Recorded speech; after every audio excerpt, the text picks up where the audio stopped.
Well, welcome back to the channel, friends. Today, as you can see, we're not in the apiary. Nope. I've alluded to this day a few times in the last couple of our videos. Something exciting we had in regards to expanding the apiary.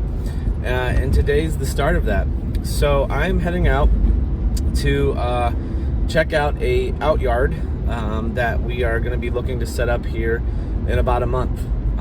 So really excited about that. And so to kind of give you the backstory of that, back in the Christmas holiday season, we were participating in a pop-up shop that was open for the months of November and December. And during the grand opening of that in the beginning of November, there was a kind of a grand opening celebration, and I was able to meet the parents of one of the other makers whose items were also being carried in the pop-up shop. And they also live in the same town that I do, a little bit of ways, about a half hour or so. And they have a larger property. I believe they have chickens, large gardens. So they have a lot more space than we do. And they were very, very interested in putting bees on their property. So through the course of the conversation, really, really awesome folks, we kind of discussed setting up some hives on their property this spring. And now's the time to get working on that. So Christina and I are, we're really excited for this opportunity. If you've watched a couple of our recent videos of the hive inspections, you can kind of get a sense for, our property and the size of it. We are in an urban environment. We do have neighbors and houses around us and lots of kids in the neighborhood. So the carrying capacity of our apiary is only ever going to be so large.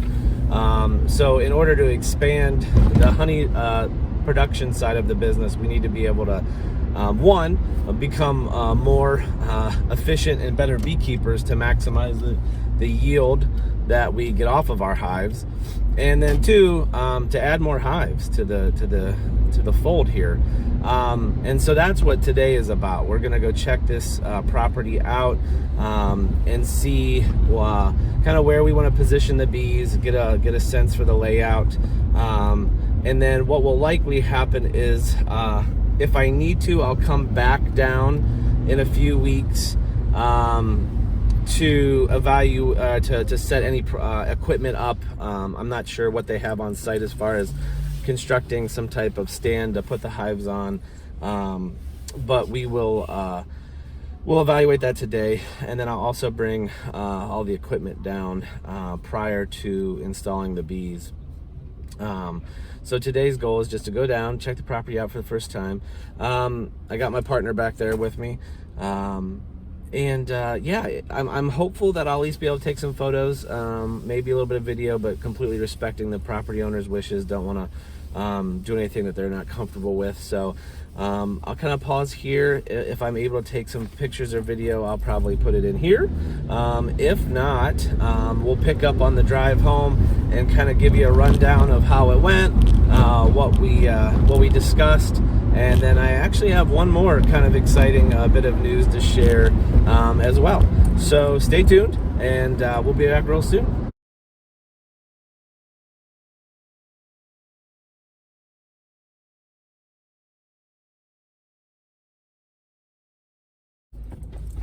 Well, hey friends, just wrapped up our kind of checking out the new out yard location. I chose to not even take any photos or video. I didn't even ask. It was just a nice conversation with some really great folks. So I didn't really want to, push that at this point. And maybe in the future there'll be opportunity to snap a few photos of the bees and their location. But man, what an awesome place! Cute little house. Situated on about, I think they said about 2.5 acres right there. It sounds like maybe they have another lot with an additional acre or so nearby. They some large gardens, vegetable gardens, some flower gardens, a couple outbuildings. Just a really nice place overall. Very nice setup out there. So they do have some larger, fields.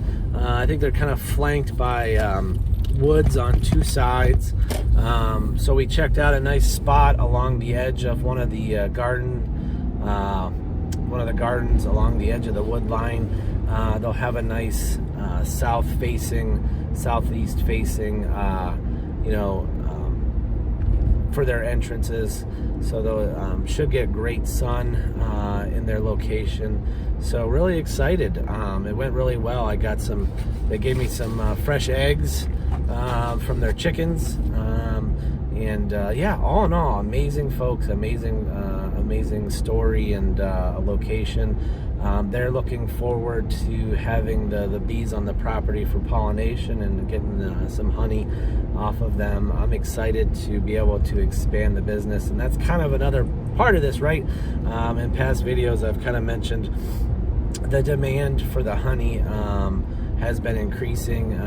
We're probably gonna, and I've said this a few times, but we're getting really low.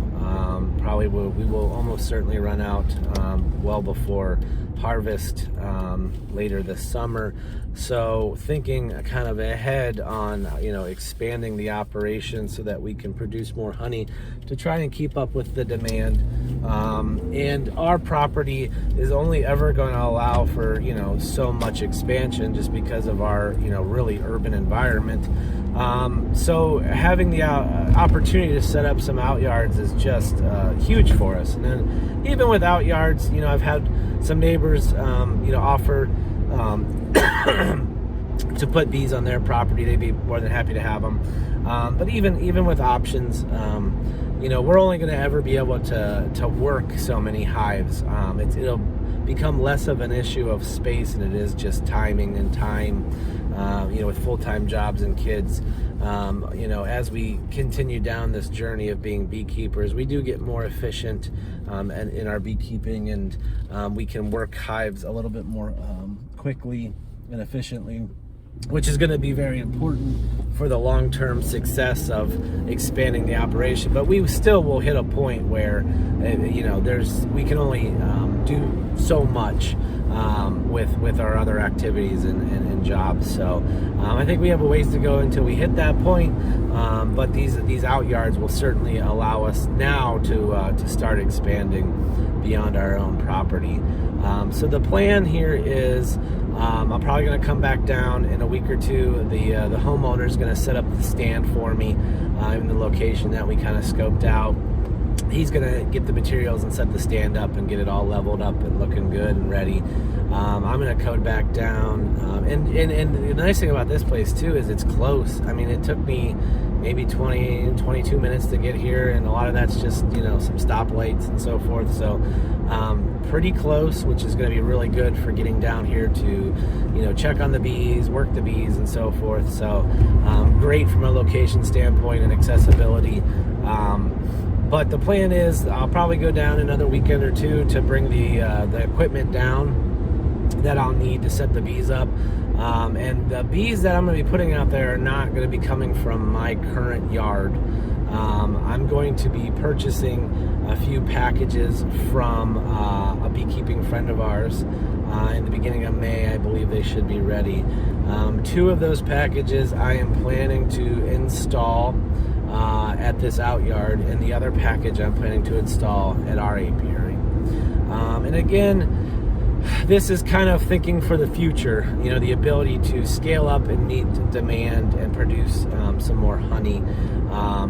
So this will be kind of more, making moves this year for next year's honey production. And as far as this year's honey production goes, really awesome additional news to share. So I really just didn't think we'd be able to produce more honey than we have hives for right now, which you see in all of our inspection videos. We have 6, but one of which is questionable, the purple hive, what's going on with them. So really we're kind of limited on what we're going to put up based on how many, you know, honey capable hives we have that carried through winter.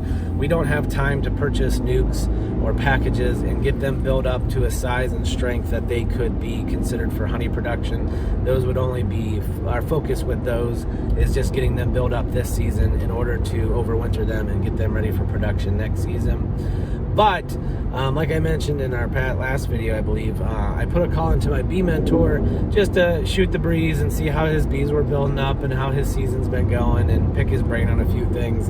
And he mentioned having available a few overwintered colonies that were recently inspected by the yards that they're in were recently inspected by the state. And normally they split the hives and make nukes that they then sell. But he said, you know what, I'd be happy to not split some of these hives and sell you, you know, a full colony with an with a mated overwintered queen at a very reasonable price. And man, my eyes just lit up, and I said, yes. I said, absolutely.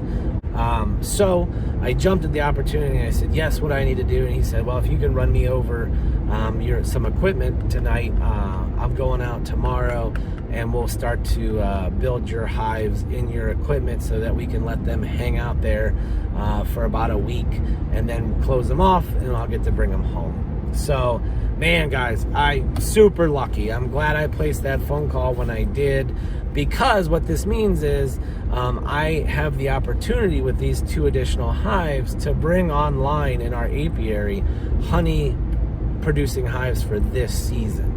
So these are colonies that I can get set up at our house hopefully in the next week or 2, get them built up just like the other hives that are already in our apiary, and produce honey with them, harvestable honey this year from them. So that gives us an extra 2 hives to produce honey, which, you know, for us is just huge. I know it doesn't sound like a lot, but to go from 5 or 6 of our current honey capable hives to an additional 2 is just, it's awesome. It's amazing. It's going to add hopefully you know, quite a bit of extra honey to the harvest this year. So lots of awesome news to share in this video. Again, setting up an outyard, you know, planning ahead for the future and next year in particular with these bees in this yard, but also the opportunity that presented itself to pick up some overwintered colonies that are in great health, great shape, that are booming, to put into my apiary this year to produce honey for this year's harvest. So just a lot of great stuff happening this past week or 2. So that's kind of it for this one. I'm on my way back home. I need to build frames and get foundation ready. Interestingly, when I was chatting with my bee mentor, you know, I mentioned, you know, we put a honey super on that green hive a few weeks back. They haven't been doing much, and he said, you know what? He's like, if I was you, I'd pull that, you know, super off, and I'd put a box of foundation in there. And he's like, that's going to do a couple things for you. One, it gives the bees something to do. They can go up there and draw that comb out. And that's, you know, kind of somewhat of a swarm mitigation technique that you can employ to give them, you know, something more to do in the way of drawing out fresh comb for you. But it also acts as a kind of an indicator of when our main flow is starting to kick off, because for the bees to really draw comb, they need a good nectar supply. So he said it's also going to, you know, do 2 things for you. It's going to give you some indication on when the nectar is really starting to flow, and 2, it's going to give your bees something to do. So I need to get home today.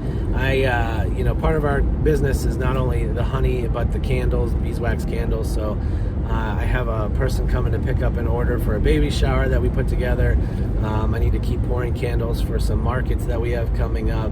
I have to build some frames with foundation.